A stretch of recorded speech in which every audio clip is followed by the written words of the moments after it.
تهاجر لفين بره بلدك؟ ده اللي كله عايز يهج ويسافر. اسفرك فين يا وحيد؟ كرة قدامي مش لاقي منطقة اسفرك فيها. سواء انت عايز تسافر عشان سياحة ولا دراسة ولا شغل ولا فلوس ولا علشان تعمل اوراق ولا جنسية ولا اي هدف في دماغك عموما، بتكون مشتت جدا، خاصة لان دلوقتي في جالية عربية وفي يوتيوبرز عرب من كل بلاد العالم وعايشين في كل البلاد. فانت تيجي تسمع مثلا فيديو عن بريطانيا تحب بريطانيا، فيديو عن المانيا تحب المانيا، فانت دماغك بتوديك وتجيبك، والموضوع دوت بيضيع سنين على الواحد ان هو بس مجرد ان هو مشتت مش عارف اساسا يقرر يسافر لفين او ايه البلد اللي هي الانسب له. فانا جيت لك في الفيديو بتاع النهارده بقى ما احكيش على بلد محدده، يعني انا جيت افضفض معاك كده زي قعده مصطبه وارشدك زي صاحب ولا اخ كبير ولا اخ صغير على ايه البلد المناسبه ليك انك تهاجر لها. مهما كان هدفك همشي معاك خطوه خطوه ان شاء الله، واقول لك ازاي تحسبها اساسا وازاي تقرر البلد الانسب ليك، واقول لك نصايح شخصيه من تجاربي انا، يعني واحد عشت في كذا بلد وسافرت يجي حاجه و20 بلد، والحاجات دي كلها هحاول انقل لك خبرتي والغربه بتاعتي ديت ليك ان شاء الله عشان الخص عليك بهدله وتعب كتير. فتابع معايا الفيديو بتاع النهارده علشان مليان معلومات وكتير جدا طلبوا مني، ويلا نقول بسم الله.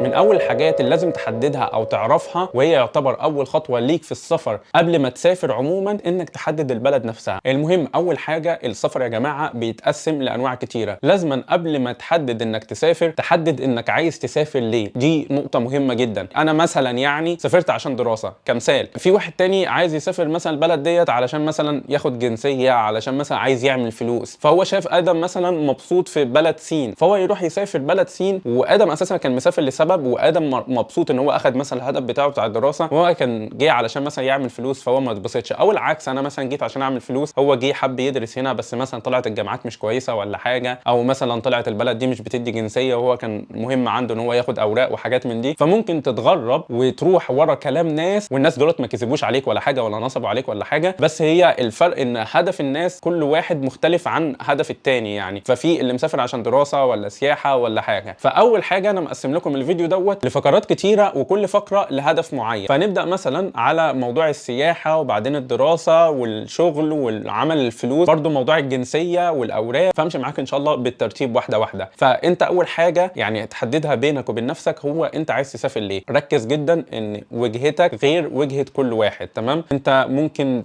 تروح بلد حد فيها مبسوط جدا وانت تتضايق جدا علشان الاختلاف في الاهداف بتاعتكم. النقطه ديت لازم تعرفوها يا جماعه، علشان ممكن تضيع منكم سنين في الغربه على الفاضي وتوصلكم لندم كتير، وفي الاخر ممكن ترجع بلدك زعلان. وللاسف في نماذج كده كتيره شفتها، حتى لو رحت بلاد يعني كويسه جدا، بس لازم تحدد هدفك ايه الاول. نبدا بقى يا جماعه باول نقطه، وهو هدف السياحه. ونشوف مثلا انت لو عايز تسافر سياحه تسافر فين. برضو اراء الناس مختلفه، في ناس مثلا بيحبوا جدا فرنسا، في ناس بيكرهوا جدا فرنسا وباريس وكده، برضو الموضوع دوت مختلف، في ناس بيحبوا دبي وفي ناس بيكرهوا دبي. فانت لازم تحدد مثلا انك عايز تشوف طبيعه ولا عايز تشوف ابراج بقى وبرج خليفه مثلا والارقام اللي هي الكبيره والادوار الكبيره والحاجات دي، ولا انت مثلا بتحب الطبيعه. فانت لو بتحب الابراج والحاجات ديت ممكن عندك دبي، ممكن عندك مثلا ماليزيا، مع ان ماليزيا برضو فيها ابراج وفيها طبيعه جميله الصراحه. او مثلا عندك اوروبا لو بتحب بقى الطبيعه فعلا وتحب مثلا بساطه في حاجات من دي كتيره، عندك مثلا بريطانيا او الشمال بتاع اوروبا عموما، مثلا الدول الاسكندنافية لو بتحب السقعه بتحب التلج. لو بتحب مثلا الصيف والجو الحر والحاجات دي، عندك اسبانيا، يعني بلد اوروبيه بس قريبه شويه يعني للشرق الاوسط بتاعنا، فجوها الصراحه لطيف، وعندك يعني اختيارات كتيره. فانت الاول حدد انت عايز تشوف ايه في البلد ديت. وفي ناس مثلا بيكونوا مسافرين عشان الشوبينج ويشوفوا اماكن رخيصه عشان يعملوا شوبينج مثلا، فعندك تركيا كويسه في موضوع الشوبينج. في برضو ناس بيسافروا عشان موضوع الاكل، في ناس كتير بيحبوا اكل تركيا، في ناس برضو ما بيحبوش عشان يعني ايه ما سيرش الجدل ولا حاجه. بس السفر يا جماعه اذواق، فانت برضو لازم تحدد انت ذوقك ايه في السفر، عايز تسافر عشان شوبينج ولا تشوف طبيعه ولا تتعامل مع شعب جديد ولا تسمع لغه جديده. فبرضو يعني الموضوع اذواق. وبرضو ممكن انت شخصيا تسمع عن بلد كتير مثلا يذم فيها وما بيحبهاش ولا حاجه، وانت تروح وتحبها. فطالما انت هتسافر سياحه وطالما مش هتروح وتضيع عمر هناك والموضوع هيكون بس مجرد ايام، نصيحه مني ليك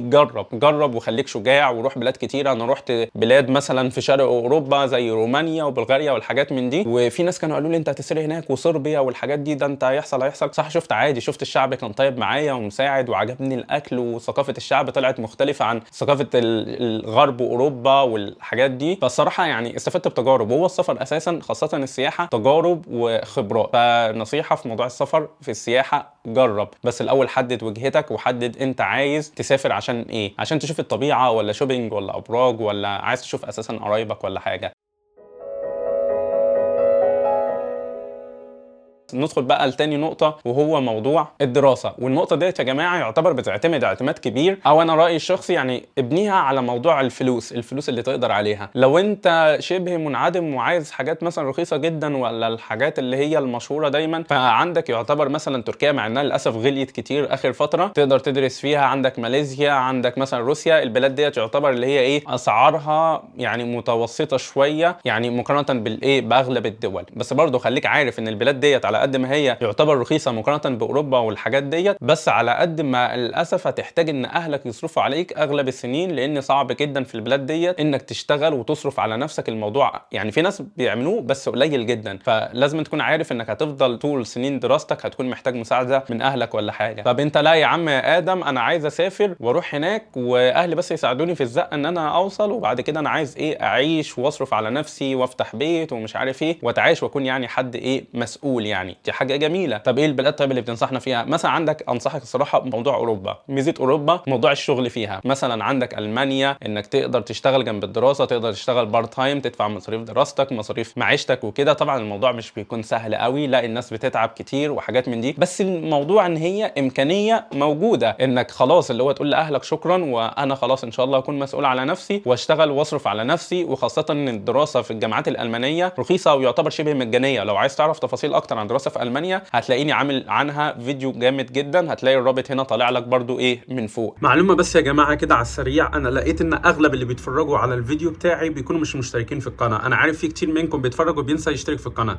فيا ريت يعني لو تاخد ثانيتين من وقتك تشترك في القناه تحت وتعمل لايك للفيديو، وده هيساعدني كتير جدا ان الصراحه الفيديوهات بتاعتي تتنشر، وعشان برضو تشوف فيديوهاتي الجايه. سلام. وعندك مثلا برضو دراسه في بولندا. عندك عموما الدراسه في اوروبا برضو في اسبانيا وفي حاجات من دي كتيره. الاسعار مش غاليه قوي تمام، وفي نفس الوقت انت هتحتاج زقه بس في الاول اللي هو موضوع كشف الحساب البنكي والحاجات دي، وقلت لك ازاي تتغلب عليها في الفيديو بتاع التفاصيل بتاع البلاد دي. عموما هتحتاج بس زقه في الاول، وبعدين ان شاء الله لما توصل هتقدر تبني حياتك وتبني نفسك، وتقدر لما تتخرج ان شاء الله تستقر في البلد وتكمل فيها. فهي مش مجرد شهاده وترجع، على حسب هدفك. لو عايز شهاده وترجع شوف لك بلد رخيصه مثلا تركيا روسيا مش عارف الحاجات من دي. بس حتى برضو في اوروبا طبعا الشهاده اقوى بكتير من البلاد ديت، وتعمل مستقبل احسن ليك. وبرضو موضوع جنسيه تقدر توصل لها بعدين لما تشتغل ويكون معاك عقد عمل وتقعد لك في البلد كام سنه وحاجات من دي. طب يا عم ادم انا برضو اوروبا انا معايا فلوس اكتر من بتاعه اوروبا وعايز اشوف بلد بقى ايه توب. الصراحه لو انت فعلا مقتدر ماديا انصحك بقى تيجي مثلا هنا بريطانيا. بريطانيا تاني افضل بلد في الدراسه في العالم بعد امريكا، فعندك بريطانيا او امريكا او استراليا او كندا. البلاد ديت الصراحه بالنسبه لي يعني كوجهه نظر شخصيه هي افضل من اوروبا، عشان بالذات موضوع اللغه. موضوع انك تتكلم لغه انجليزيه ده هيسهل عليك حاجات كتيره ومش هيحسسك قوي بالغربه، عشان بقولها لكم من واحد مغترب زي اخوكم اهو. اصعب حاجه في الغربه هي موضوع اللغه، خاصه لو انت سافرت بلد ما تعرفش لغتها. الموضوع ده هيصدمك كتير وهتبقى دايما محتاج مساعده من الناس، ودايما حاسس ان البلد ديت مش بتاعتك وانك متغرب عن اهلك وبلدك والحاجات دي كلها. انصح يعني بالبلاد اللي هي بتتكلم باللغه الانجليزيه لو انت ايه اللي هو ايه من استطاع عليه سبيلا، لو انت معاك حقها فعلا ماديا. فالصراحه الشهاده مثلا من بريطانيا وامريكا سواء حلوه ولا وحشه، او عموما شايف التعليم مش اللي هو قوي بس السمعه بتاعتها قويه، فتاخد شهاده مثلا من بريطانيا انت اسمك خريج جامعه بريطانيه، تاخد شهاده من امريكا اسمها خريج جامعه امريكيه. خلينا يا جماعه نبقى عارفين ان العالم اللي احنا عايشين فيه دلوقتي فيه، فالعالم دلوقتي ماشي بارقام. يعني انت مثلا ممكن شكلك احلى مني دلوقتي، بس انا مثلا معايا باسبور غير الباسبور بتاعك، معايا مثلا باسبور اوروبي، فانا في نظر العالم دلوقتي احسن منك عشان انت مثلا معاك باسبور مصري ولا حاجه. احنا دلوقتي في عالم فيك للاسف، فنحاول نسير بقى العالم الفيك ونحاول نكون في احلى حال ان شاء الله، وخاصه نعمل مستقبل كويس لاولادنا. واخر حاجه حابب اقولها يا جماعه في موضوع الدراسه، ان مش كل الناس اللي بيسافروا عشان الدراسه فهم هدفهم دراسه. موضوع الدراسه الصراحه مثلا في اوروبا ودراسه الماستر والحاجات دي من افضل الحاجات اللي بتدخلك البلد بشكل قانوني. يعني في كتير بيحاول يسافر دراسه عشان مثلا ما يدخلش نفسه في موضوع المعادله ومش المعادله وبعدين يدور على شغل ويتبهدل والحاجات دي كتير. بيحاول يسافر دراسه مثلا على ماستر او بكالوريوس او مهما كان الحاجه اللي تناسبه، وبعدين يكمل في البلد، لان هو اغلب اوروبا بتتيح لك انك مثلا تديك فيزا بحث عن عمل زي هنا بريطانيا، تديك مثلا فيزا لمده سنتين انك تدور على شغل بعد ما تخلص الدراسه الدراسه بتاعتك وكده. فالصراحه النقطه ديت بتاعه الدراسه في كتير جدا بيستخدمها كوسيله او ككوبري ان هو يجي البلد وان هو يستقر فيها بشكل قانوني وياخد فيها الجنسيه والحاجات دي بعدين. طب بالنسبه لادم، انا عايز اسافر عشان اشتغل، ولا سياحه ولا يا عم دراسه، انا واحد عايز شغل واستقرار وكده. ايه طيب البلد اللي تنصحني بيها؟ موضوع الشغل انت تشوف مهنتك او المهن اللي انت تقدر تشتغلها، بس خاصه المهنه اللي انت عندك خبره فيها سنين، وتبدا تبحث في جوجل. موضوع ان انا اقول لك يعني ابحث في جوجل مش معناه ان انا بطرقك واللي هو ايه تصرف بنفسك او اتعامل، لا الصراحه جوجل مليان معلومات، خاصه مثلا عندك في بلد زي مثلا بريطانيا او استراليا او بلاد كتيره، انت مثلا عاملين لسته مخصصه للمهن المطلوبه زي الطب والهندسه والصيدله والحاجات دي، وكاتبين كل مهنه يعني بالتايتل بتاعها والعنوان بتاعها والحاجات دي في الليسته كده موجوده. لو عايزيني ممكن احط لكم الليسته هنا في الكومنتات ولا حاجه تحت الفيديو. بس عموما كاتبين المهن المطلوبه وكمان كاتبين المرتبات سواء بالسنه ولا بالساعه، وتعرف وتقارن. فانت لو استخدمت جوجل تكتب المهنه بتاعتك وتبدا تعرف المهنه بتاعتك مطلوبه فين. بس عموما مثلا بالنسبه للدكاتره والمهندسين اغلب ان ما كانش كل البلاد يعني محتاجاكم، فان شاء الله مش هتلاقي يعني ايه صعوبه في الموضوع دوت. بس استنى لحد اخر الفيديو عشان هقول لك نصايح تخليك جاهز او تخلي ليك فرصه كبيره في موضوع الهجره والسفر، سواء كمنحه او هجره او لاي غرض انت عايزه ان شاء الله، عشان تخليك جاهز يعني وتسافر على طول. وبرده انت ممكن تكون ناصح مثلا وتشوف مهنه من المهن ديت. يعني انا مثلا شفت مهنه من ضمن المهن المطلوبه هنا في بريطانيا، حاجه زي جرافيك ديزاينر. حاجه زي جرافيك ديزاينر ممكن تشوفها وتشتغل على نفسك لو انت حتى بعيد عن المجال. صح المهنه ديت بشوف ليها دايما يعني فرص عمل كويسه في اغلب البلاد، فانت ممكن تشتغل على نفسك وتعمل سي في كويس وتحاول تشتغل في المجال دوت وتعمل خبره مثلا كام سنه في بلدك ولا حاجه عقبال ما تتعلم اللغه وتحقق باقي الشروط والحاجات دي، وبعدين ان شاء الله تيجي رسمي قانوني على البلد ديت.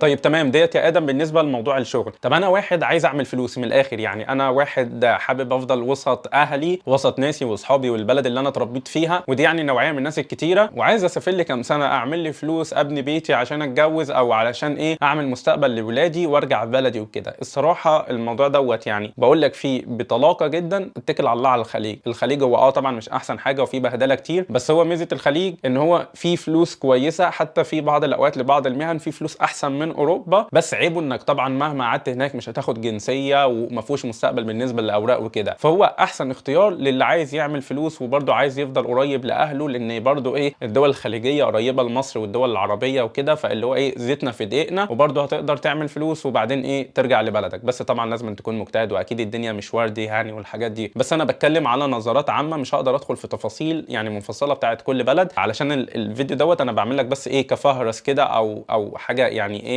جايدنس، يعني انك تختار انهي بلد عموما من نظره عامه. طب بالنسبه يا عم ادم انا عايز اسافر عشان الصراحه اعمل اوراق وجنسيه وبعد كده ارجع مثلا ولا اروح الخليج ولا اروح مهما كان واشتغل كواحد اجنبي عشان بيدونا مرتبات احلى وحاجات من دي كتيره، او انا اساسا مستريح في الشغل في بلدي او في مكانتي يعني عموما في البلد اللي انا فيها، بس لما بسافر بسبب باسبور العربي بتبهدل كتير في موضوع الفيز والاوراق والحاجات دي كلها. ايه البلد يا ادم اللي تختصر لي الطريق وتديني جنسيه او اوراق بسرعه علشان اكون حر في العالم دوت وفي السفر والحاجات ديت واخد فرص احسن يعني، وممكن ارجع بلدي استقر فيها برضو ثاني؟ يبقى عندك الدول اللي هي يعتبر بتاعت امريكا اللاتينيه. الصراحه من بحث يعني ومقارنه واصحاب كتير راحوها وكده، شايف ان هي من افضل البلاد في موضوع الجنسيه، والجنسيات بتاعتهم قويه جدا. عندك اللي هو الارجنتين والبرازيل والدول ديت، سمعت ان هي قوانينها يعني بتكون سهله شويه في موضوع سنتين وبعدها سنه دايمه وجنسيه وحاجات من دي، بيدوك الجنسيه بسرعه. وفي برضو بالاستثمار لو في حد يعني بيتفرج عليا غني، مع اني ما اظنش يعني اغلب اللي بيتفرجوا عليا ايه مكحرتين زي حالاتي، بس برضو ايه قلت اقولها وخلاص. عموما هتلاقوا ايه في بلاد في امريكا اللاتينيه بيدوا الجنسيه بسرعه، والبلاد ديت الصراحه او الباسبور بتاعهم يعني بيكون قوي جدا وبيدخلك اوروبا وامريكا وبريطانيا والبلاد ديت اغلبها يعني ان ما كانش كلها بدون فيزا، والدنيا حلوه وباسبور قوي. فانت لو هدفك يعني دوت من السفر يبقى انصحك على بلد من البلاد ديت علشان ايه تنجز بسرعه يعني. بس البلاد ديت كاستقرار فيها هيكون صعب شويه عشان الحاله الماديه هناك او الاقتصاد مش قوي يعني، لكن لو انت عايز بقى تاخد جنسيه وتستقر في البلد اللي تاخد جنسيتها وتعيش كمواطن فيها وتكون مستريح، فانا افضل الصراحه اوروبا اوروبا ان هي ماشي هتاخد فيها جنسيه، بس الموضوع بيطول شويه من 5 ل7 سنين ولا حاجه كافريج عقبال ما تاخد يعني الاقامه الدائمه والجنسيه والحاجات ديت وبتاع. فانا ممكن اشوف اوروبا ليك افضل لو انت عايز تاخد الجنسيه وتفضل مكمل في البلد، بس انت هدفك يعني انك تكون مواطن اوروبي بتاع وتعيش عيشه كويس. فلو انت مش عايز ترجع بلدك خلاص يعني فكك من اللاتين والحاجات ديت واستقر عادي في بلد اوروبيه. الموضوع هيكون طويل شويه بس على الاقل مش هيكون زي الخليج، الموضوع هنا هينتهي بجنسيه وهتكون مواطن اوروبي يعني وكده. لو عايز استقرار بقى نهائي عموما وعايز بلد تسافرها مثلا من مصر ولا من البلد اللي انت عايش فيها انك تروح تفضل عايش فيها باقي عمرك واستقرار وكده، فعايز اقول لك للاسف انك مهما حاولت ودورت دلوقتي الموضوع هيكون صعب جدا عليك انك تختار بلد وتروح وتفضل مكمل فيها. ان انت دلوقتي وجهه نظرك مثلا من وانت في مصر ولا في بلدك غير وجهه نظرك وانت بره. يعني وانت في مصر اللي هو انت عايز حاجه مثلا تنقذك وخلاص، حاجه اللي هو تخرجك بره اللي انت فيه، عشان انا عارف الوضع يعني في مصر او في دولنا العربيه وكده، انا واحد مولود وكنت عايش هناك يعني. فعموما الواحد بيكون عايز اي وسيله او بلد تخرجه. ففي عادي ناس بياخدوا بلاد هي مش بلدهم او الفاينل ديستنيشن بتاعتهم او وجهتهم اللي هي الاخيره وكده، فهم بيروحوا مثلا البلاد ديت يظبطوا وضعهم شويه يحسنوه. مثلا في ناس بيروحوا الخليج يعملوا ورق احسن، يكون معاهم اقامه، يكون معاهم مرتب، يكون معاهم حساب بنكي، وبعد كده يسافروا لاوروبا ولا هكذا يعني وكده. فعموما يعني ما تعتمدش ابدا انك اول ما تسافر هتستقر وتاخد الاستقرار النهائي والحاجات ديت، لان اللي هيقول لك كده هيكون بيضحك عليك. السفر والغربه مليانه بهدله وكده، وانت عادي ممكن حتى بعد ما تروح البلد وحبيتها في الاول تلاقي بعد كام سنه عموما تلاقي نفسك بتفكر تروح بلد تانية. والموضوع ده مش عيب، مش عيب خالص. احنا عايشين في الدنيا ديت يعني كلها ملك ربنا، واحنا مش مضطرين ان احنا نكمل في مكان عشان بس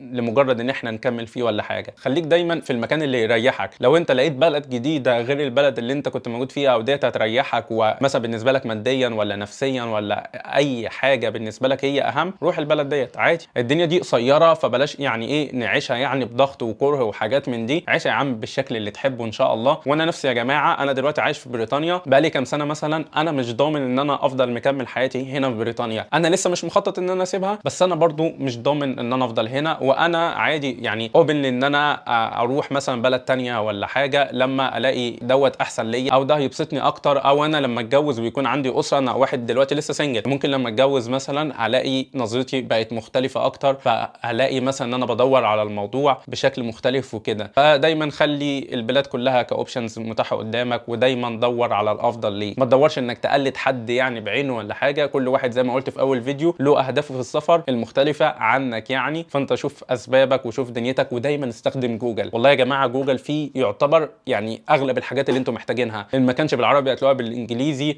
وعادي ترجم يعني المواقع والحاجات من دي، هتلاقي كل حاجه حرفيا محتاجها. والحكومات هنا في اوروبا يعني عندها شفافيه كبيره، مثلا خاصه في مثلا بريطانيا استراليا والحاجات دي، حاطين كل حاجه، المرتبات نفسها والوظائف والفيزا والحاجات دي كلها. اي حاجه تيجي في دماغك هتلاقي ليها اجابه في جوجل يعني. فدايما برضو دور بنفسك وابحث بنفسك. زي انا قبل ما اعمل اي فيديو، قبل ما اقول لكم اي معلومات، بحاول ان انا ادور واجيب لكم معلومات بنقلها لكم من جوجل، بحطها لكم هنا بقولها لكم باسلوب البسيط يعني. وبحاول اديكم برضو نصايح وخبرات يعني من الحاجات اللي انا مريت بيها في الغربه وكده. وفي يا جماعه نقطه برضو كتير بيسالوني عنها خاصه من اخواتنا السوريين واليمنيين والليبيين، وهي نقطه اللجوء في اوروبا او عموما بره بلادهم يعني وكده. الموضوع دوت يعني ملخبط كتير، وكتير جدا بيسالوني على اسئله في الموضوع دوت. فقولوا لي هنا تحت في التعليقات لو انتم مهتمين بموضوع اللجوء عموما، قولوا لي وانا ممكن اعمل فيديو لوحده عنه يعني خصوصي، عشان انا ما اقدرش اتكلم عن موضوع اللجوء كفقره بس كده صغيره في الفيديو ده. الموضوع ده كبير جدا وكل بلد وليها قوانينها وبتاع، وانا ممكن احاول ان انا اجمع معلومات اكتر عن الموضوع واعمل فيديو ليكم. وممكن كمان استضيف ناس عاملين لجوء سواء في بريطانيا ولا بلاد تانية، او اخد منهم معلومات وتجاربهم الشخصيه زي ما بعمل لكم في الفيديوهات اللي بعملها هنا في القناه، واحكي لكم عن الموضوع وشروطه ودنيته والبروسيس